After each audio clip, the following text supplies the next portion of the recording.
గత 10 ఏళ్లుగా తిరుమల వ్యవహారంపై సమగ్రమైన విచారణ చేయాలని డిమాండ్ చేశారు కాంగ్రెస్ నేత రుద్రరాజు. ఒక్క లడ్డూ వ్యవహారమే కాక శ్రీవారి టికెట్లు, మిగిలిన దర్శనాలపై కూడా సిబిఐ విచారణ చేయాలని కాంగ్రెస్ పార్టీ తరపున డిమాండ్ చేశారు ఆయన. ఇక జగన్ తిరుమల వెళ్తే డిక్లరేషన్ ఇచ్చి వెళ్లాల్సిందే అంటున్న కాంగ్రెస్ నేత రుద్రరాజుతో మా ప్రతినిధి Shiva face to face. Congress party విస్తృతస్థాయి సమావేశం విజయవాడలో జరిగింది. ఈ సమావేశానికి సంబంధించి 26 జిల్లాలకు సంబంధించిన అధ్యక్షులు, అలాగే పిసిసి కార్యదర్శులు, ఉపాధ్యక్షులు చాలామంది పాల్గొన్నారు. మొదటిసారి జరిగిన ఈ సమావేశానికి సంబంధించి అసలు ఎటువంటి నిర్ణయాలు తీసుకున్నారు అనే దానికి సంబంధించి ఏఐసిసి నేత రుద్రరాజు గారు మనతో ఉన్నారు. సార్, దాదాపుగా చాలా రోజుల విరామం తర్వాత ఒక సమావేశం జరిగింది. సో కాంగ్రెస్ పార్టీ అభివృద్ధికి అంటే ఎటువంటి చర్యలు తీసుకోబోతాం? ప్రధానంగా నూతనంగా జిల్లా కాంగ్రెస్ అధ్యక్షులు, నగర కాంగ్రెస్ అధ్యక్షులు, పిసిసి ఉపాధ్యక్షులు, ప్రధాన కార్యదర్శులు, స్పోక్స్ పర్సన్స్ని అఖిల భారత కాంగ్రెస్ కమిటీ అధ్యక్షులు మల్లికార్జున ఖార్గే గారి ఆమోదంతో మా general secretary in charge organisation KC Venugopal గారి అనౌన్స్ చేయడం జరిగింది. రాహుల్ గాంధీ గారి ఆలోచన మేరకు కాంగ్రెస్ పార్టీ తీసుకున్నటువంటి విధానపరమైనటువంటి నిర్ణయాలు, వర్కింగ్ కమిటీలో మేము తీసుకున్నటువంటి విధానపరమైనటువంటి నిర్ణయాల మేరకు యువతకి ప్రాధాన్యత ఇవ్వాలనేటువంటి అంశం ఉంది. అంటే 50% పదవుల్ని 50 సంవత్సరాల వయసు లోపున్న వాళ్ళకి ఇవ్వాలన్నారు. ఆ మేరకు ఇవన్నీ కూడా కొత్తగా నియామకం చేయడం జరిగింది. 50% ఎస్సీ, ఎస్టీ, ఓబీసీ, మైనార్టీస్ కూడా ఇవ్వాలనేటువంటిది Congress working committee resolution. So ఈ రెండింటిని నవ సంకల్ప్ దివాస్ అనేటువంటిది పెట్టి కాంగ్రెస్ పార్టీ మేధోమదనం చేసిన తర్వాత వచ్చినటువంటి నిర్ణయం ప్రకారం ఆ ప్రకారం గైడ్లైన్స్ ఇచ్చి చేయడం. ఈరోజు జరిగినటువంటి వాటితో మా general secretary in charge Manik Tagore గారు, మా పిసిసి అధ్యక్షురాలు ఇచ్చినటువంటి డైరెక్షన్ ప్రకారం పార్టీని సంస్థాగతంగా బలోపేతం చేయడం.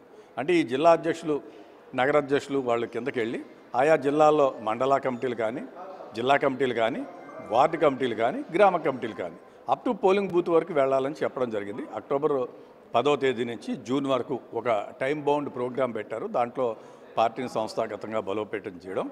రెండోది వచ్చేటువంటి స్థానిక సంస్థల ఎన్నికలు అనేటువంటిది స్థానిక కేడర్కి చాలా ముఖ్యమైనటువంటిది. మనకి ఓట్ బ్యాంక్ పెరగాలంటే ముందు స్థానిక సంస్థల ఎన్నికల మీద ఫోకస్ చేయాలి. సో అందుకనే ఎంపీటీసీలు, జడ్పీటీసీలు, ఇతర స్థానిక సంస్థల్లో ఉన్నటువంటి కార్పొరేటర్స్, కౌన్సిలర్స్లో ఫోకస్ చేయమని పార్టీ చెప్పడం జరిగింది. బలమైనటువంటి అభ్యర్థులు ఇచ్చేయాలని.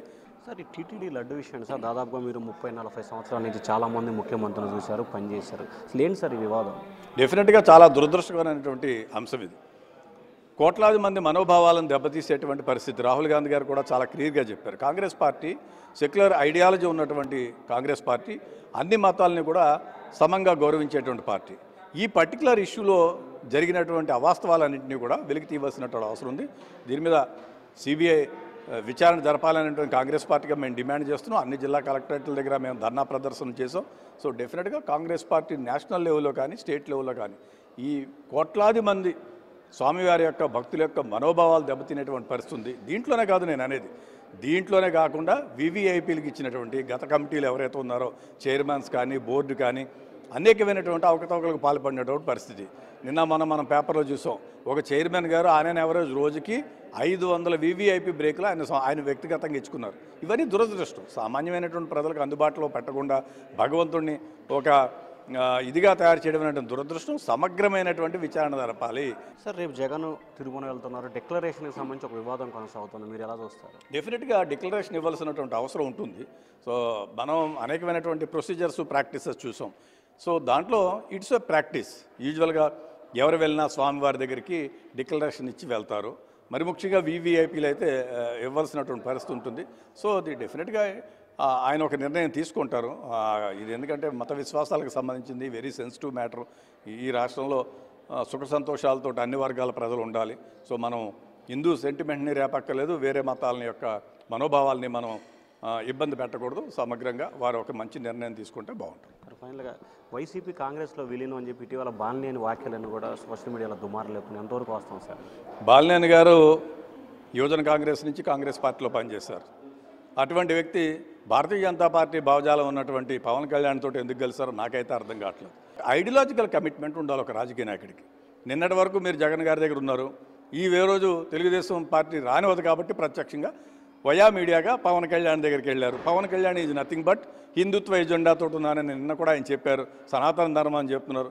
ఒకప్పుడు చేగువీర, సిపిఐ, సిపిఎం లెఫ్ట్ బావాలని చెప్పినటువంటి పవన్ కళ్యాణ్ గారు ఈవేళ మెట్లు కడుగుతున్నాను, మెట్లు తుడుస్తున్నాను అనేటువంటి పరిస్థితికి వచ్చారు. సో ఏది ఏమైనప్పటికీ అది వారి విజ్ఞతగా వదిలిపెడుతున్నాను. దేశంలో రాజకీయాల్లో అనేకమైనటువంటి పెను మార్పులు రాబోతున్నాయి. ఈ దేశానికి రాహుల్ గాంధీ గారు ప్రధానమంత్రి కాబోతున్నారు. సో డెఫినెట్గా రాహుల్ గాంధీ గారు జరగబోయేటువంటి త్వరలో జరుగుతున్నటువంటి అసెంబ్లీలు, నేను హర్యానా చూశాను, మహారాష్ట్రలో చూశాను, జమ్మూ కాశ్మీరు, జార్ఖండ్, ఇవన్నీ కాంగ్రెస్ స్వీప్ చేస్తోంది. సో డెఫినెట్గా రాహుల్ గాంధీ గారు ప్రధానమంత్రి అవుతున్నారు. ఆంధ్ర రాష్ట్రంలో కూడా పరిస్థితి ఈ విధంగా ఉండదు, పెను మార్పులు వస్తాయి. అనుకోనటువంటి మార్పులతో కాంగ్రెస్ పార్టీ బలం బాగా పుంజుకునేటువంటి పరిస్థితి ఉంటుంది. సో ఇది మొత్తం మీద చూసుకుంటే తిరుమల తిరుపతి దేవస్థానం ఇష్యూ కానీ లేకపోతే మిగిలిన అంశాలు కానీ సమగ్రమైన దర్యాప్తు జరపాలి. అలాగే రానున్న రోజుల్లో ఖచ్చితంగా ఆంధ్రప్రదేశ్ రాజకీయాలు పెను మార్పులకి శ్రీకారం చుట్టబోతాయని చెప్పి రుద్రరాజు అంటున్నారు ఓటర్ స్టూడియో.